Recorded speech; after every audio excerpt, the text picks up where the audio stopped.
जय हिंद मेरे प्यारे दोस्तों। आई एम सपना। वेलकम टू कंपटीशन शाला। आप सभी को नवरात्रि की ढेर सारी बधाइयाँ। माता रानी आप सभी की मनोकामना पूर्ण करें। आप जिस लक्ष्य और सपने के साथ आगे बढ़ रहे हो, माता रानी अपना आशीर्वाद आप सभी पे बनाए रखे। और आज की शुरुआत हम करते हैं। हमारी आज जीएस वर्ड का टेस्ट जो हमने शुरू किया था उसका नेक्स्ट पार्ट है। तो चलिए फिर मिलते हैं, शुरू करते हैं। ये क्वेश्चन की शुरुआत करते हैं। उत्तर प्रदेश में पान अनुसंधान प्रशिक्षण केंद्र कहाँ पे स्थित है? पान अनुसंधान प्रशिक्षण केंद्र जो है हमारा महोबा में है। और महोबा जो है पान की खेती के लिए मतलब विश्व प्रसिद्ध है, विख्यात है, बहुत ही फेमस है। यहाँ से महोबा की पान की खासियत मतलब बहुत ही बेस्ट क्वालिटी का मिलता है, जो कि हम अदर कंट्री में एक्सपोर्ट भी करते हैं पान को। आइए नेक्स्ट क्वेश्चन देखते हैं। गंगा के बाएं तट की पहली प्रमुख सहायक नदी कौन सी है, जो गंगा के बाएं तट से मिलती है? तो दोस्तों गंगा के बाएं तट से जो गंगा मान लीजिए ऐसे प्रवाहित हो रही है, तो बाएं तट से मतलब है कि इधर से निकल रही है, ये बाएं तट से मिलती हैं नदियाँ। और दाहिने तट से इधर मैदानी क्षेत्रों से जो नदियाँ मिलती हैं, जो पहाड़ों से आके इधर से मिलती है, वो हमारी बाएं तट से मिलने वाली नदियाँ हैं। और जो इधर मैदानी नदियाँ जो हैं ये दाएं तट से मिलती हैं। तो सबसे पहली जो हमारी गंगा के बाएं तट की जो पहली प्रमुख सहायक नदी है वो रामगंगा है। जो रामगंगा है ये बिजनौर में गंगा से मिलती है। और इसकी जो इतनी इसमें नहीं जाना है, बस हमें गंगा की लंबाई याद रखनी है कि गंगा 25 किलोमीटर, लगभग 2525 किलोमीटर लंबी नदी है। और इसकी जो है पहली जो प्रमुख सहायक नदी है जो बाएं तट से मिलती है वो रामगंगा है। और ये जो है यहाँ पे एक जिम कॉर्बेट नेशनल पार्क है जो, तो ये रामगंगा वहीं से निकलती है। तो ये क्वेश्चन भी पूछा जाता है। और ये जो रामगंगा नदी है ये कन्नौज में गंगा से मतलब मिलती है। इसका राइट ऑप्शन हो जाएगा रामगंगा। आइए नेक्स्ट क्वेश्चन देखते हैं।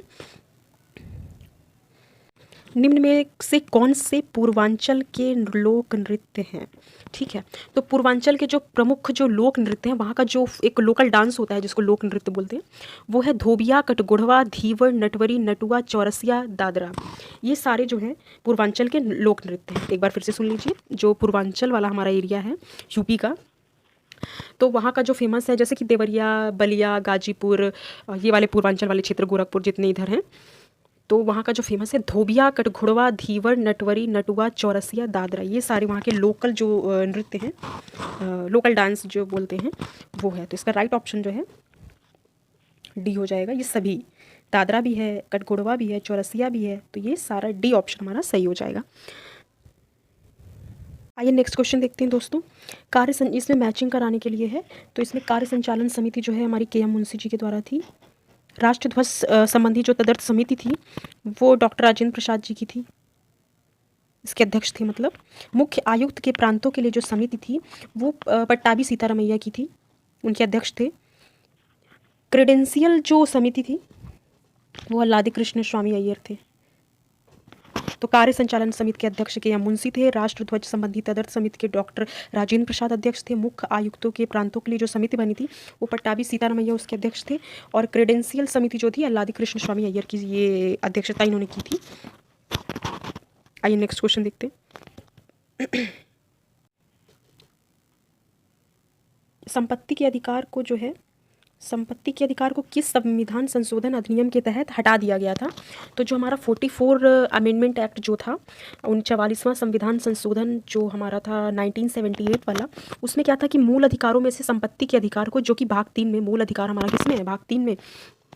उसमें जो था एक आर्टिकल 19 क्लॉज 1 सब क्लॉज 4 जो था, उसमें अनुच्छेद 31 को, मतलब उसमें जो संपत्ति का अधिकार था उसके तहत उसको निरस्त कर दिया गया था। अब संपत्ति का अधिकार है वो एक विधिक अधिकार है, मौलिक अधिकार नहीं रह गया है। संपत्ति का अधिकार हमारा विधिक अधिकार है। और जो क्या कहते हैं आर्टिकल जो 300A में अब संपत्ति का अधिकार है दोस्तों, 300A संपत्ति का अधिकार है जो कि अब विधिक अधिकार है, ना कि मौलिक अधिकार। पहले 19 क्लॉज 1 सब क्लॉज 4 में जो हमारा था मौलिक अधिकार में संपत्ति का अधिकार एक फंडामेंटल राइट था, लेकिन उसको हटा के किस संविधान संशोधन के तहत, 44वां संविधान संशोधन 1978 के तहत जो है इसको हटा के ये विधिक अधिकार के रूप में है। तो ये याद रखिएगा। इसका राइट ऑप्शन हमारा हो जाएगा 44 अमेंडमेंट एक्ट, 44वां संविधान संशोधन 1978। आइए नेक्स्ट क्वेश्चन देखते हैं।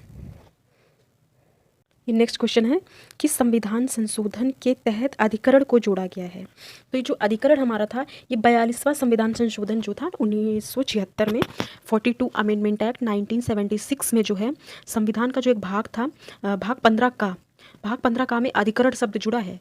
भाग 15 का में अधिकरण जो है इसको मतलब जोड़ा गया, और इस भाग को इसमें भाग 15 का में अधिकरण जुड़ा है जो कि 42वें संविधान संशोधन के तहत। देखिए दोस्तों ध्यान रखिएगा, पहले जो हमने इसके पहले पढ़ा है कि वहाँ पे संपत्ति का जो अधिकार है वो 44वां संविधान संशोधन 1978 के तहत हटाया गया था, जो कि विधिक अधिकार था। अब यहाँ पे हमें ये ध्यान रखना है कि ये जो अधिकरण शब्द जोड़ा गया है वो 42वां संविधान संशोधन के तहत अधिकरण जोड़ा गया है। दोस्तों क्या है ना कि जो जहाँ पे आपको लग रहा है कि आप थोड़ा सा कन्फ्यूज़ हो रहे हो, तो उसको आप एक मतलब स्टिकी नोट्स आते हैं ना, उसमें आप लिख के कहीं अपने वॉल पे चिपका दीजिएगा, तो आप इसको देखते रहोगे ना 2-4 बार आपकी आंखों के सामने से। लोग मैप क्यों लगाते हैं कि कभी ना कभी उसको देखते रहते हैं, कभी ना कभी नज़र वहाँ पे पड़ती है, इसलिए स्टिकी नोट्स मैप वगैरह लगाए जाते हैं ताकि आपकी नज़र कभी 2-4 बार अगर पड़ गई, आप अगर देख लिए हो ना, तो एग्ज़ाम में मतलब वो क्वेश्चन सही हो जाता है। आइए नेक्स्ट क्वेश्चन देखते हैं। नेक्स्ट क्वेश्चन है, राष्ट्रपति मंत्रियों के बीच विभागों का आवंटन करता है, कार्य संचालन के संबंध में नियम बनाता है। सेकंड क्या है, राष्ट्रपति उच्चतम न्यायालय के न्यायाधीशों की नियुक्ति एवं कॉलेजियम की अनुशंसा भी करता है, की अनुशंसा पर करता है। तो इसमें क्या है कि जो पहला वाला है उसमें है कि राष्ट्रपति मंत्रियों के बीच में विभागों का आवंटन और कार्य संचालन के संबंध में नियम नहीं बनाता है। ये सारे काम जो है प्रधानमंत्री जी करते हैं। प्रधानमंत्री क्या करते हैं, प्रधानमंत्री जो है मंत्रियों के बीच में विभागों का जो नहीं होता है कि कौन सा मंत्रालय किसको मिलेगा, होम मिनिस्ट्री किसको मिलेगी, डिफेंस मिनिस्ट्री किसको मिलेगी, तो ये सारे काम जो है मंत्रालय का जो आवंटन बंटवारा, ये सारा जो है हमारे प्रधानमंत्री का काम होता है, ना कि राष्ट्रपति का काम होता है। और राष्ट्रपति का जो कार्य जो करेंगे उन सब के संबंध में नियम जो है प्रधानमंत्री ही बनाते हैं। ठीक है, तो पहला तो हमारा गलत हो गया। सेकंड क्या है, राष्ट्रपति उच्चतम, हाँ तो इसमें क्या है, राष्ट्रपति जो है उच्चतम न्यायालय के जो न्यायाधीशों की नियुक्ति और कॉलेजियम की अनुशंसा करता है, ये हमारा सही हो जाएगा। तो यहाँ पे देखते हैं ऑप्शन केवल 2। ठीक है, समझ गए होंगे आपने, क्योंकि जो मंत्रालय का आवंटन विभागों का जो बंटवारा होता है वो प्रधानमंत्री करते हैं, और जो राष्ट्रपति उच्चतम न्यायालय के न्यायाधीशों की जो नियुक्ति है, सुप्रीम कोर्ट में जो न्यायाधीश बन के जाते हैं और उनकी जो कॉलेजियम व्यवस्था होती है, इन सब का काम जो है राष्ट्रपति की देखरेख में होता है। ठीक है, तो सेकंड हमारा सही हो जाएगा, फर्स्ट गलत हो जाएगा। आइए नेक्स्ट क्वेश्चन देखते हैं, सब पॉलिटी के ही क्वेश्चन है। 44वें संविधान संशोधन अधिनियम ने मंत्री परिषद के सुझाव को राष्ट्रपति पर बाध्यकारी बना दिया। ठीक है, पहला ये बोल रहा है। सेकंड है, ऐसा मंत्री जो किसी एक सदन का सदस्य है, दूसरे सदन की कार्यवाही में भाग ले सकता है, वह सदन के दोनों सदनों में मतदान कर सकता है। तो इसमें हमें बताना है सत्य कौन सा है। तो इसमें दोनों ही गलत हो जाएंगे, क्योंकि जो पहले क्या था, देखिए पहले क्या था ना कि जो 42वां संविधान संशोधन था उसमें क्या था कि मंत्रिपरिषद के जो मंत्रिपरिषद सुझाव मतलब देती थी, उस राष्ट्रपति के लिए बाध्यकारी था। जो मंत्रिपरिषद अगर सुझाव दे दिया तो राष्ट्रपति उसको मानने के लिए बाध्य थे। ठीक है, ये 42वें संविधान संशोधन के तहत था, जब ये इंदिरा गांधी की जो गवर्नमेंट जब उस टाइम पे था, इमरजेंसी लगी थी, तो राष्ट्रपति पे बाध्यकारी बना दिया गया। लेकिन वही फिर उसके बाद जब इनकी थी मोरारजी देसाई की, जब वो गवर्नमेंट आई, जब वो तो उन्हीं के टाइम पे जो है 44वां संविधान संशोधन लाया गया। उसमें ये था कि जो आर्टिकल 74 क्लॉज 1 के तहत, आर्टिकल 74 क्लॉज 1 के तहत ये प्रावधान किया गया कि राष्ट्रपति जो है जो वो सलाह देगी मंत्रिपरिषद, उस पर सलाह को मंत्रिपरिषद के पास एक बार फिर से पुनर्विचार के लिए भेजा जाएगा। ऐसा नहीं है कि जो वो मंत्रिपरिषद ने बोल दिया राष्ट्रपति उसकी राष्ट्रपति की बाध्यता है, नहीं, वो पुनर्विचार के लिए एक बार फिर से भेज सकता है।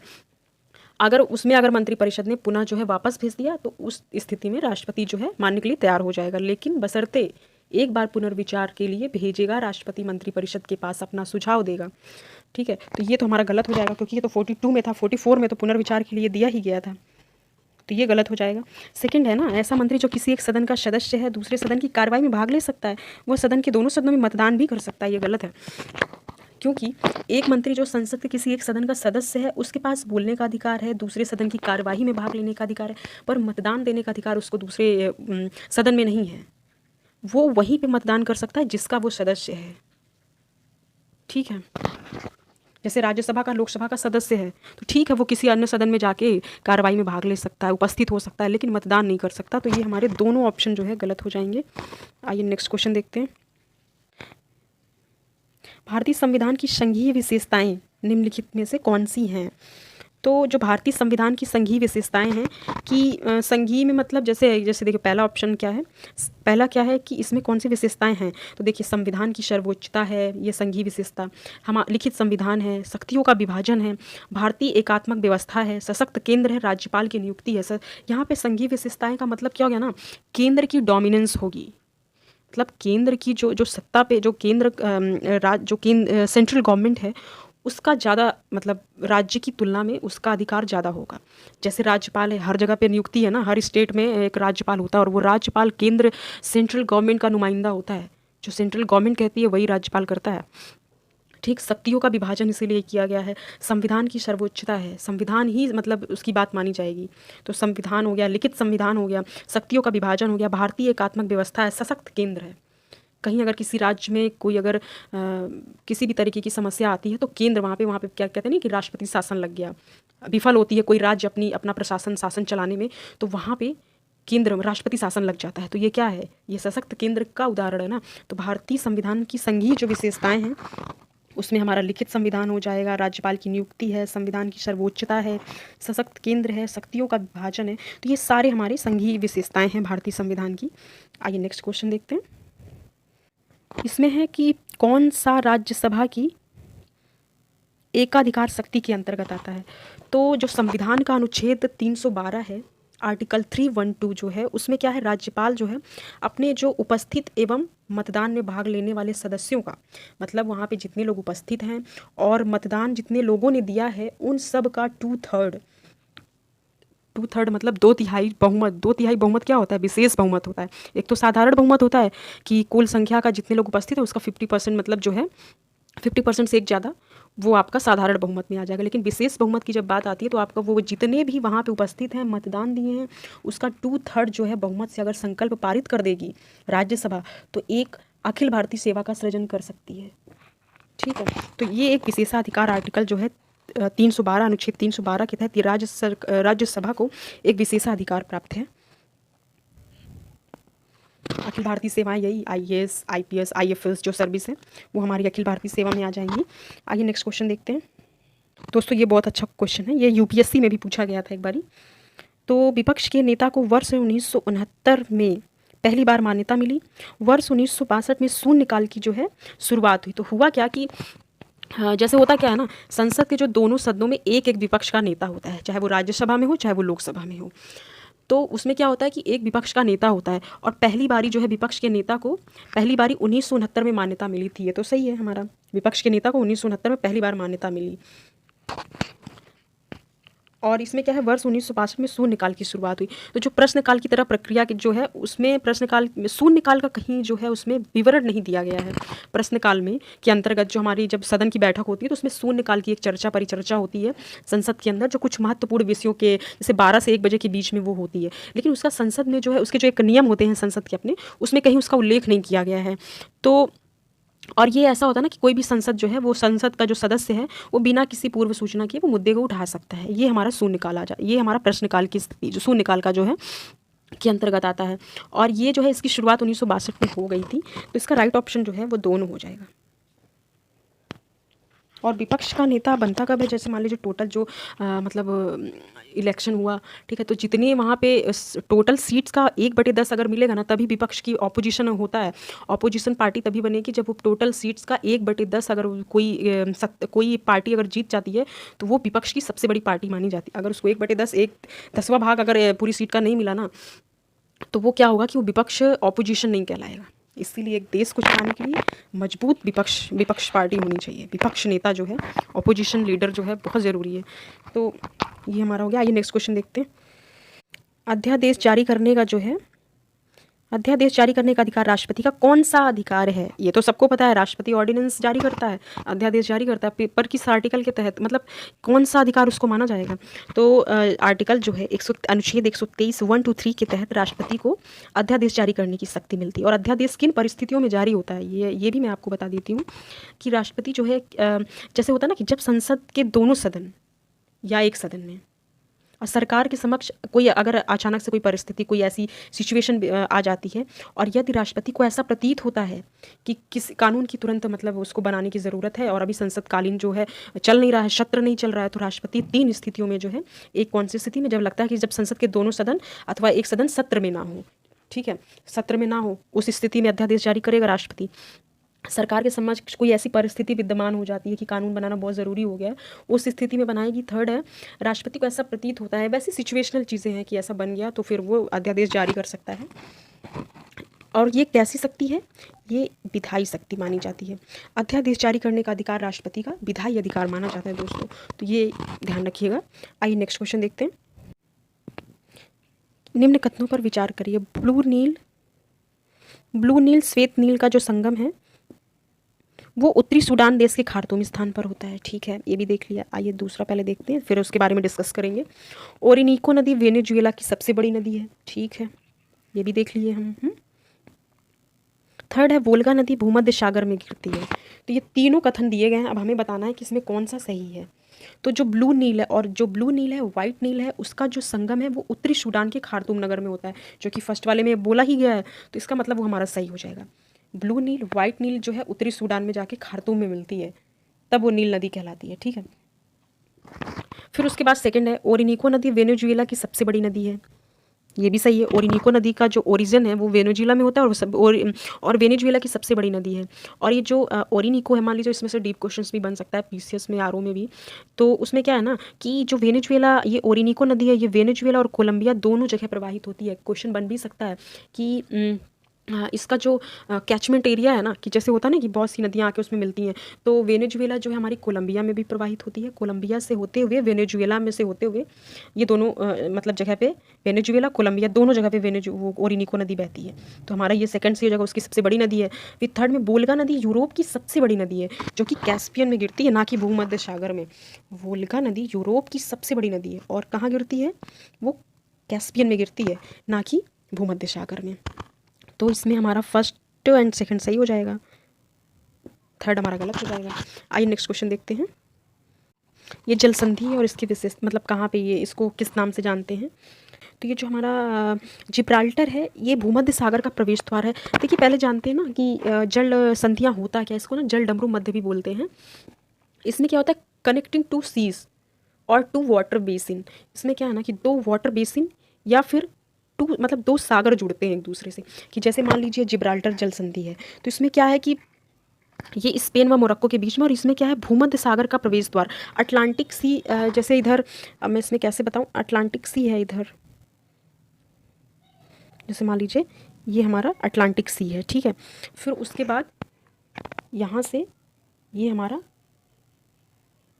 स्पेन, ये मोरक्को वाला क्षेत्र है, तो ये अटलांटिक है, ये हमारा मेडिटेरेनियन सी है।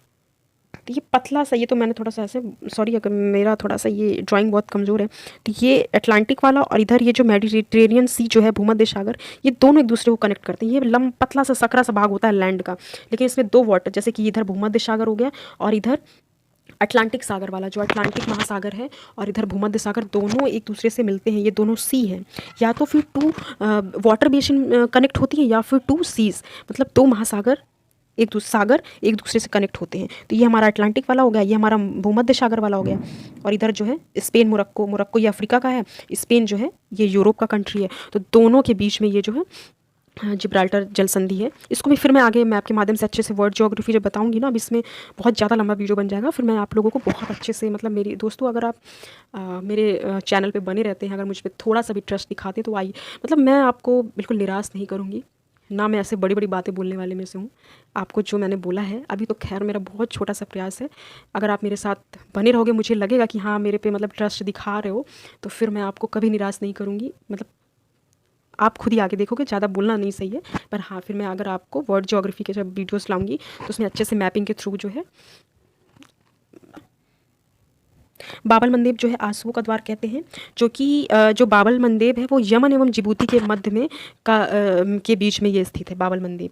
तो ये हमारा आंसुओं का द्वार कहलाता है। डोवर जल संधि जो है, पाक जल संधि भारत और को श्रीलंका से पृथक करती है। दो लैंड मतलब सेपरेट होते हैं, वाटर बॉडी कनेक्ट होती है। तो पाक जल संधि भारत को श्रीलंका से पृथक करती है। और विश्व की सबसे चौड़ी जल संधि है ये डेविस इसमें ऑप्शन में नहीं दिया है। तो विश्व की सबसे चौड़ी जल संधि डेविस जल संधि है, जो कि फ्रांस को यूके से अलग करती है और उत्तरी सागर को इंग्लिश चैनल से जोड़ती है। तो ये डोवर है ना, डेविस जो है भारत विश्व की सबसे चौड़ी जल संधि जो है वो डेविस है, इसमें डोवर दिया है। देखिए तो हल्का सा नाम मैच करता है, तो ये हमारा गलत हो जाएगा, ये सही हो जाएगा। पाक भारत को श्रीलंका से अलग करता है। बाबल मंदेब आंसू का द्वार है। जिब्राल्टर भूमध्य सागर का प्रवेश द्वार है। और तो ये हो गया। आइए नेक्स्ट क्वेश्चन देखते हैं। देखिए इसमें क्या है, देश और स्रोत जो संविधान से लिए गए हैं। तो ये वाला ऑप्शन देखते हैं कौन सा सही है।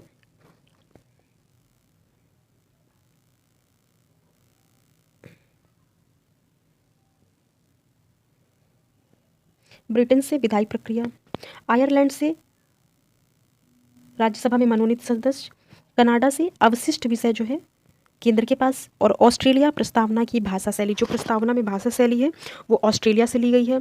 कनाडा से जो है अवशिष्ट जो विषय हैं वो केंद्र के पास, जो बची हुई शक्तियाँ वो केंद्र के पास है, तो वो कनाडा से लिया गया है। और राज्यसभा से जो 12 सदस्य मनोनीत किए जाते हैं वो हमारा आयरलैंड से लिया गया है। आयरलैंड से हमारा राजकीय नीति नहीं दे सकता, तो डीपीएसपी, राष्ट्रपति की निर्वाचन पद्धति, कैसे निर्वाचन होता है राष्ट्रपति का, राज्यसभा के लिए सदस्यों का नामांकन, जो 12 सदस्य होते हैं, ये हमारा आयरलैंड से लिया गया है। तो इसका राइट ऑप्शन हो जाएगा बी, सही हो जाएगा। नेक्स्ट क्वेश्चन देखते हैं, देश की रक्षा करें, आह्वान किए जाने पर राष्ट्र की सेवा करें, यह मूल कर्तव्य में अपना क्रम वरीयता अनुसार रखता है। तो अनुच्छेद 51 क्लॉज का में भारत का प्रत्येक नागरिक का यह कर्तव्य होगा, ये हमारा डीपी वो है मौलिक कर्तव्य, फंडामेंटल ड्यूटी जो है हमारा है। तो इसमें जो है 51 का में इसकी बात, मौलिक कर्तव्य की बात की गई है। इसमें क्या है, पहला जो है संविधान का पालन करें, उसके आदर्शों का, उनके राष्ट्रगान का, राष्ट्रध्वज का सम्मान करें। स्वतंत्रता के लिए जो हमारे राष्ट्रीय आंदोलन थे, जो भारत को आज़ाद कराने में जो हमारे आंदोलन थे, उसको उसके जो आदर्श रहे हैं, जैसे महात्मा गांधी जी ने कहा था कि करो या मरो, ये हमारे आदर्श वाक्य रहे हैं ना, जिसका प्रयोग भारत को आज़ाद कराने के लिए लोगों ने प्रयोग किया था, गांधी जी ने शुरुआत की थी इसकी। तो उस तरह के आदर्शों को अपने अंदर जो है उसको पालन करें, उसको सजो के रखें, उसको याद करें, ताकि आगे आने वाली जो हमारी जनरेशन वो उसको याद करे, और कोई भी ऐसी देश के खिलाफ अगर ऐसी परिस्थिति बनती है तो हम उसके खिलाफ खड़े हो सकें।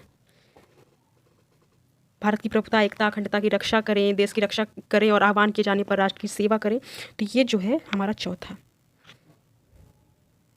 राइट ऑप्शन हो जाएगा फोर्थ।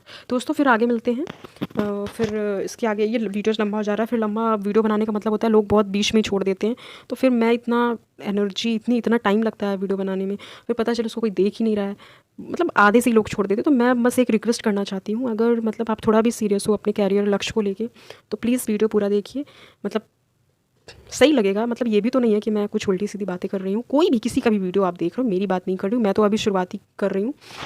मतलब सीरियस हो जाइए थोड़ा सा अपने लक्ष्य को, कैरियर को लेके, और बस फिर मिलते हैं आगे। Thank you so much.